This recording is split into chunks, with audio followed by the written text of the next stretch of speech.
Hi, I'm Debbie, and welcome to Divine Destiny with Debbie. Today we're reading for May 16th, 17th, 18th, and 19th, Monday through Thursday. Now, when it's during the week, I will use my Radley Valentine decks. Oh, and remember, this is just the introduction. I will post the timestamp of when the individual readings begin, but this is the introduction that will be seen on all of the readings to introduce it. Anyway, I am using my Radley Valentine Archangel Power Tarot cards. I will pull one from my Radley Valentine Guardian Angel card and my Emily Anderson Crystal deck. Now, for the introduction, I will be using my Waite Rider Tarot cards and my, yes, still looking, Colette Baron Reed cards. Now, I have prayed, meditated, and infused all the decks with Reiki energy. I am a Reiki master, but remember, this is a general reading. It may or may not resonate. Take what you like, leave the rest. I'm an intuitive channeler. I open myself to higher power, and whatever higher power God wants to say comes out. Okay? Okay. Now, we will just go through some of the things. Again, I should put my glasses. It helps for me to see. But remember, we were talking about the full moon. The full moon, it is in Scorpio, and we are in Taurus season. Now, this I think is interesting. I kind of mentioned it the last reading, but it's a full moon, and it is a blood moon because it's a lunar eclipse. If I say solar, I mean lunar eclipse. And so, that's where it's basically, the earth and the sun, the earth is here, sun here, and the moon is here. So the earth is blocking the sun totally. So it is a lunar eclipse. It is a total lunar eclipse. It is a blood moon because the ionization or ions around it make it look red. It will be, I think it's 16 minutes after midnight Eastern Standard Time. Again, Taurus season, Scorpio. Our next full total lunar eclipse, though, will be November 11th, earlier in the morning. I'd say about 5 o'clock Eastern Standard Time in the morning, and that will be in Scorpio season, but that will be a Taurus full moon, and it will be a blood moon. So there's something really very balanced there, because these are the opposites, and yet they're very balanced energies. Now, the thing that I think is really kind of interesting too, not quite sure where we're going with any of it, is that the lunar nodes, the north node is in Taurus right now, and it just went into this a couple of months back.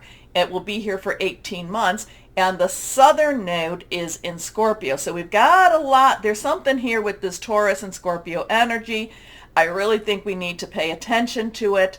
I do say, again, this is one of those times to really get out there. I'm never one to say I'm not a moon worshiper, but I do look at the moon as a creation of the divine.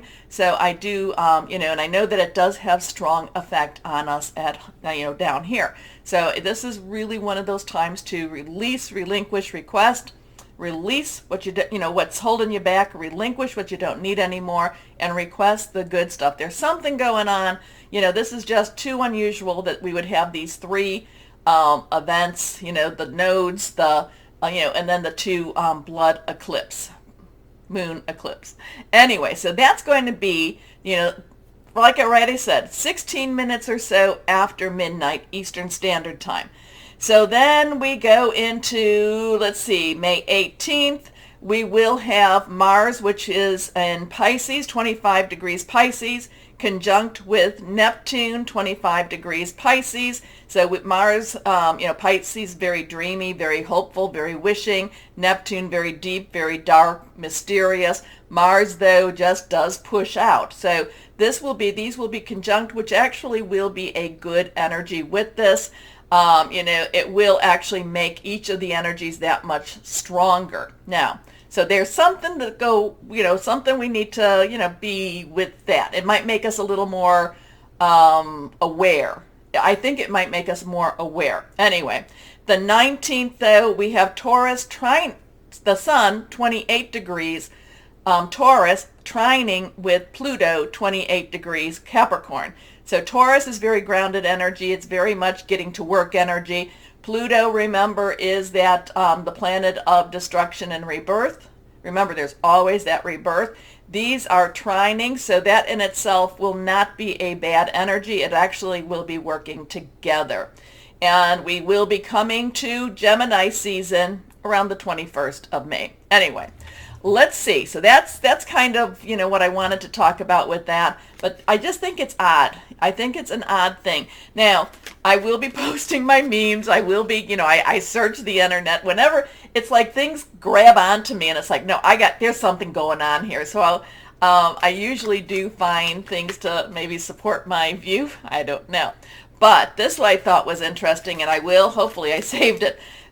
They were talking about, whatever this means, they were talking about that because of this blood moon going on now, that this was going to clear, it was going to complete and clear and to finish a lot of things, a lot of energies, a lot of stuff that started in 2004. And I'm like, well, okay, so that's about 18 years ago. So there's a completion cycle with this. I would say probably we're going to go and see this also in November. So between now to November, we might be wrapping up a lot of stuff that's been maybe positive, but I would say probably maybe negative energies. So let's see. Okay, one card falling out. Remember, if they fall out, they want to be seen. Court cards, again, have dual energies. So we'll talk about that if a court card comes up. Let's see what else we might have. Hold on a second. Numbers have meanings. This has if they're reversed, I say it has a little bit stronger energy. And of course, the pentacles, air, rods, wands, and cups all, do relate, astrologically also. So let's see what we've got. Let's go ahead. Higher power. What's going on in the universe? What do we need to know with the universe? What do you want with this? I'm getting kind of an unveiling energy. Things are kind of lifting. I should just try not to interpret too much, but I felt the word unveiling happening. So we could be, the veils are lifting. Let's see what we've got here. Anyway, first card here. Okay, now, interesting because we have rods and wands, rods or wands. This is fire energy. This is our Aries. Remember, Jupiter is in Aries right now. Really pushing forward, making dreams happen, going to work and doing what needs to be done. Okay, so it's Aries, it's Leo, and it's also Sagittarius. All of these are fire energies.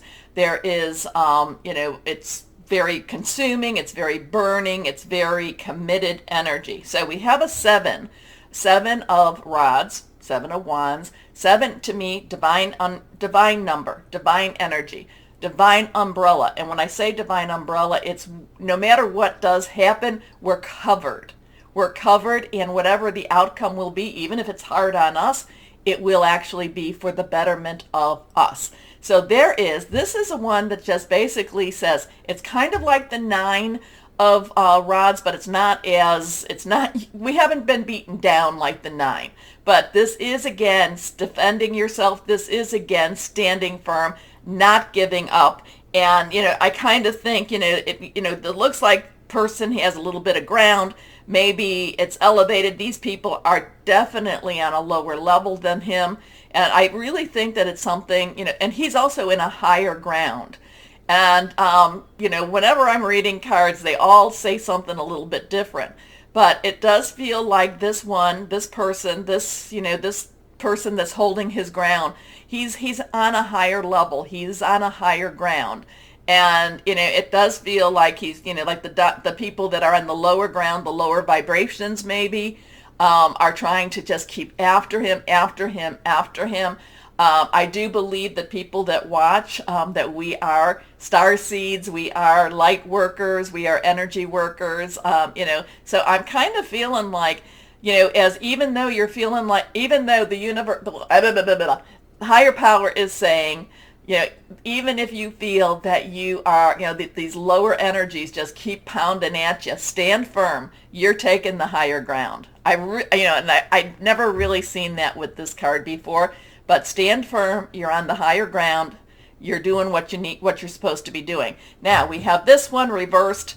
We have a 4. Now 4 is stability. 4 has leadership, organization, energy. So it's a very strong energy. Now we also have, remember I think the last time we had the Emperor energy, that's also a 4. So this does have a very strong, you stand your ground, you're taking the higher ground, or you've taken the higher ground. You are on higher ground. There is these people in the lower ground, the lower vibrations, but you are on the higher ground. You own the higher ground. You have the higher ground. You might have to defend it, but this is yours, okay? And there's a celebratory energy with the 4 of Wands, rods. It just basically is this is where you're supposed to be. This is what you're supposed to be doing. There's a marriage of some sort or something that kind of appears like a marriage, a joining together, a celebration type, but it basically is, for the week, the energies are very struggle, but you've taken the higher ground. You own the higher ground. This is, again, celebration. This is, very positive. Be committed. Know that you're taking the higher ground. Okay, anyway, let's go on. And now we come to, and we are in Mercury retrograde. And if you've been following me, Mercury retrograde to me is a time when things are put to right, or the universal higher power energies are trying to put things to right.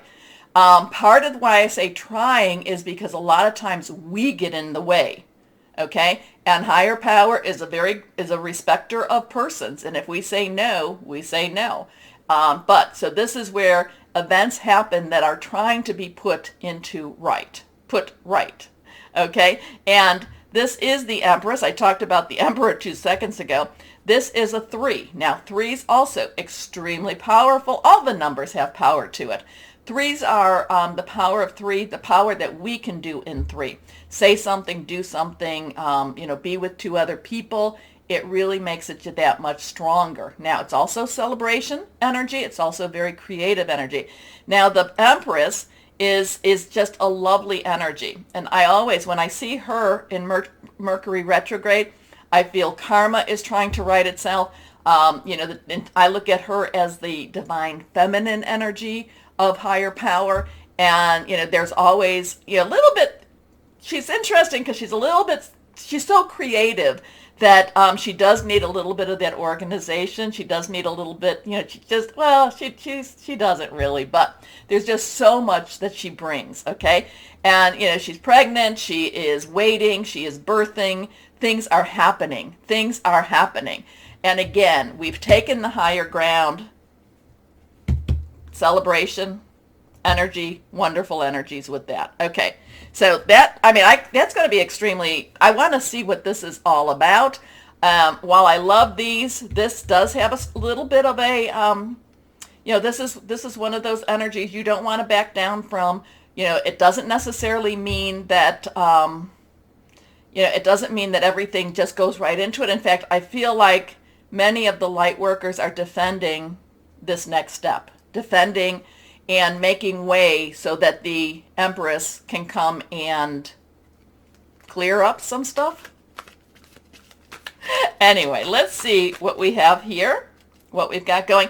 And Mercury retrograde, I'm always telling you never to buy electronics, and it was very funny because card has fallen. I don't know. Okay. Oh, interesting with that one. Reversed. Okay, so a lot of times it's basically never buy electronics, and Mercury goes retrograde on the 11th, so that would have been Wednesday. My phone just dies, can't charge, nothing. So yesterday I'm like, okay, I try to, I go in to get my service. They talked me into buying a phone. I'm like, it's Mercury retrograde. We don't want a phone. But I had to get a phone, and then my phone charged. So just interesting stuff. I know. That's TMI. Anyway, so what we have here now, so now what we have here is again reversed. This is the Page of Air. So like I said, court cards have dual energies.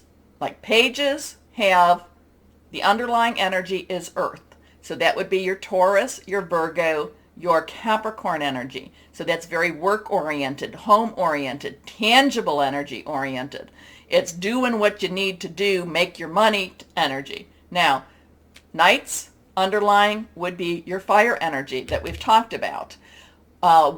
Queen's underlying energy would be your water energy, your Cancer, Pisces, Scorpio, fluid, emotional, and then King's underlying energy would be your air, and that would be your Aquarius, your Gemini, your Libra energy, your thought processes, a lot of your communications, also hearing news, okay, making plans, be, very strategic type of energy here too.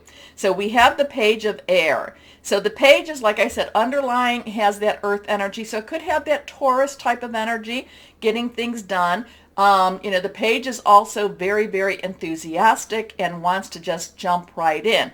Now the air energy, again, like I said, is that Aquarius, Libra, and Gemini. So we have Saturn in Aquarius, and remember that one's going to be around for what, another 10 months. 10 months, it's going to be a year.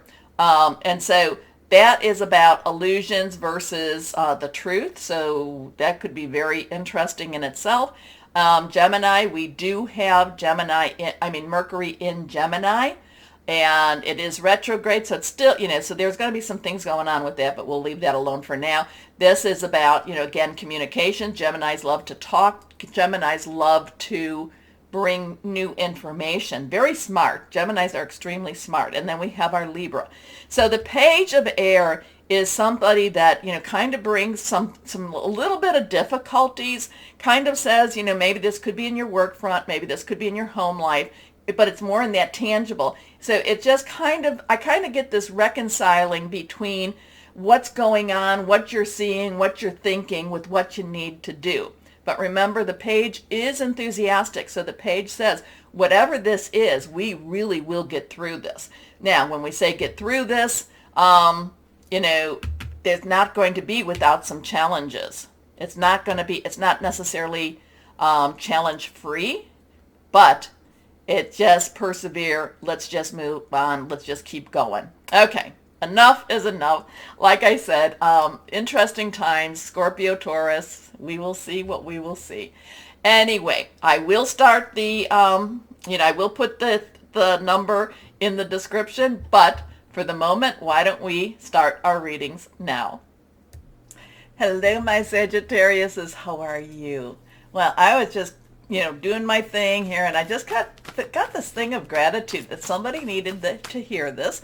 Thank you, my Sagittariuses. Thank you for your service. So I was getting, like I said, I pray over the cards, and I just kept saying, thank you, Sagittariuses. Thank you for your service. Thank you for what you've done. Okay, let's go on. I want to deliver the message. Higher power, do you have anything else for our Sages, or what else do we need to know? This one is kind of popping out, so we're going to take it. Let's see what we have here. No, I just get this thing of thank you, gratitude and thank you to Sagittariuses.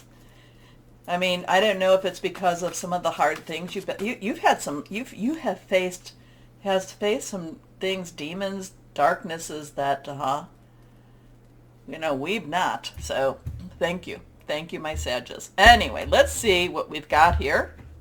Someone out there, thank you. Okay, reversed, stronger energies. Let's see what we've got. Put on my glasses if I can. First card is 3 of Ariel. So 3's very strong, powerful number. Numbers have power, but this is you do something, say something, get 2 other people, put it out into that universe. I like to direct it to higher power. I don't want it to be picked up by darker energies. I like to direct it more. But it has more power. It has more meaning. This is also about creativity. It's also about celebration. Now, Ariel is your work energy. It is your Taurus. Your Taurus. We're in Taurus right now. It is your Virgo. It is also your Capricorn energy, your money, job, career, but it can be your home energy. This is, I don't know if this is I feel like there's a liberation with this. I feel like you are now able to be and express who you are, my Sagittariuses, that you're able to do the stuff that you've been wanting to do. I just feel like there's a liberation. It's like your chains are falling off of you. And again, I don't know if goes back to that what I was talking about in the introduction, that, this stuff going on, this 2004 stuff. But it just feels like there's a liberation. There's there's a growth. There's this, I can now be who I need to be, or who I've been. I don't know if you've been, playing behind, playing a mask or whatever, but there's a liberation, and you can step into what it is and who it is you are supposed to be. Okay, that's what I'm really getting that very strongly for, I don't know, maybe a lot of my Sagittarius is for this week. Do what you love. A time of great personal growth in your career or artistic endeavors, working with others in a cooperative manner. And I feel that working with others. I feel like, but again, it's you being who you were meant to be. Next card reversed. I was waiting for you. This has come up. I came up, okay, so I started with Taurus's energy, so the earth energies.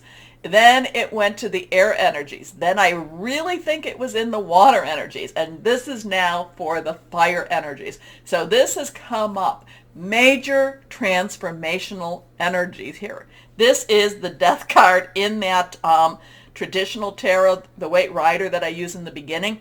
But do not get freaked out with this, because with this, something ends for something to begin. Archangel Azrael, angel of death, to bring an end to something, and again, to liberate. There's a liberation with this. So think of it as a woman that's pregnant. She goes she goes into labor. So her pregnancy is now ending. The labor is beginning. Then the labor ends. There is a baby. There is a new birth. There is a new creation that is now out in the earth. Okay? It's been working on, everything internally, all that good stuff, but this is, and then we go back to the Empress that was in the introduction. So something is brewing for you, oh my gosh, Libras? No. Is there a Libra in your life? My Sagittariuses. So 13, we have that 1, new beginning, 10, transition. We have that 3 again. Add it together, it becomes a 4. We talk about that in the introduction too. Release the past. There is a more enriching future coming. Let go and let God. Next card here. The Queen of Raphael. So now the Queen's underlying energy is water. Raphael is water. Water. Now we do have stuff going on with Neptune and Mars in Pisces right now, and they're conjunct. So that means it's going to be a very intense energy there. Neptune, very mysterious, deep. Pisces, dreams. Mars putting the energy to get all of those dreams maybe going. So there's that going on right now. Raphael, water, is also that Scorpio full moon. A lot of that going on too. So between Pisces and Scorpios, feeling things, a lot of creation, a lot of spiritual energy going on here too. The Queen of Raphael, it feels very emotional, loves deeply, cares very deeply, wants to take care of her family. Sometimes the Queen of Raphael can be a little bit, she can be a little micromanaging, but I feel like she's very giving right now. I feel like she's very caring and loving right now. I feel like she wants things so much better than what she has seen. And considering what you're coming from, it's kind of like, this is what I wanted. And there's this emotional intensity with the Queen of Raphael at this moment. Anyway, kind, understanding, giving, psychic. Be aware. This is a very psychic energy time for everyone. Follow your heart. And do what you love. A love of home and family. Trustworthy psychic information. So this big change here, big something for you, my Sagittarius. Something's changing. Again, I get this sense of gratitude, the sense of, a very liberating energy for you too. Very liberating. Please let me know, like, share, subscribe, but also comment. Let me know who this might resonate with, because this is, it's more intense than I normally, it's just really just very giving, loving, very thank you. Thank you, my Sagittarius is here. Oh, hold on a second. guardian angels. Can you help us a little bit more? Give us a little more clarity, understanding? What can you tell us? Okay, this one's reversed. 10 of action. So 10, transitional energy. So we have that 1, 0. So you do have some 1s and 3s here. Action is your fire energy. It is your energy. It is Aries energy. Remember, Aries, Jupiter's in Aries now, so things are happening. Also Leo energy. It's fire energy. You're working too hard, and that I think that that's kind of true. The angels are asking you, excuse me, to find a healthy balance between your career and your personal life. Remember, this is a love of home and family here too. So, yeah, okay. Be willing to ask for help from others in order to lighten your load so that you can take better care of yourself. So while this is all going on, take care of yourself. Straining to make others happy can be harmful to your health. Okay? So while this is all, again, while this is all going on, try to take care of yourself. Okay? It may be, again, it may be very liberating, but at the same, and I know, we're not even going to say a but to the liberating. It's very liberating, and you need to be in a good position to be liberated. How's that? Okay, let's go on and see what crystal or energy would be helpful for my Sagittariuses. Here we are. Again, it's very odd. I only have one more reading to do, so we'll see if he pops up again. But every energy. Okay, let's see what we've got. Reversed. Moonstone, perfect to have this weekend, or the 15th, 16th. Anyway, female fertility, calming emotions, attracting new life, to new love, growth. All right, my Sages, let me know, okay? Also, too, remember, like, share, subscribe, click on the bell for notifications. As always, though, my Sagittariuses, know that you are loved, stay shining, and be blessed. Bye-bye.